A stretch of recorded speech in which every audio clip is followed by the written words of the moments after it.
భార్గవి రాజు కథ. ఎపిసోడ్. అడవిలో రహస్య పెట్టె.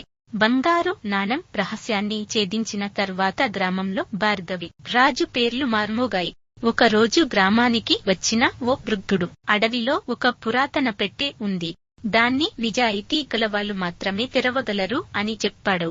ఆ మాటలు విన్న భార్గవి రాజు ఇద్దరు మరుసటి ఉదయం అడవికి బయలుదేరారు. దట్టమైన చెట్లు, పక్షుల కిలకిలరావాలు మధ్యలో ఒక పెద్ద రాతి దగ్గర పాత చెక్క పెట్టె కనైపైంచైంది.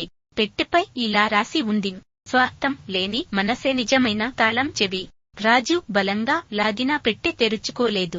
భార్గవి చిరునవ్వుతో గ్రామంలోని పేద పిల్లల కోసం తాము తెచ్చుకున్న ఆహారాన్నై అక్కడే పంచే పెట్టైంది. అప్పుడే పెట్టె నెమ్మదిగా తెరుచుకుంది.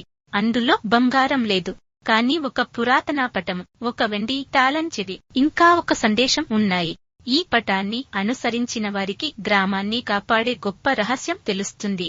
రాజు ఆశ్చర్యంగా భార్గవిని చూశాడు. ఇద్దరూ ఆ పటాన్ని జాగ్రత్తగా తీసుకుని గ్రామం వైపు ప్రయాణం మొదలుపెట్టారు. అయితే దూరంగా చెట్ల వెనుక ఒక నల్లని నీడ వారిని గమనిస్తోంది. కొనసాగుతుంది. ఎపిసోడ్.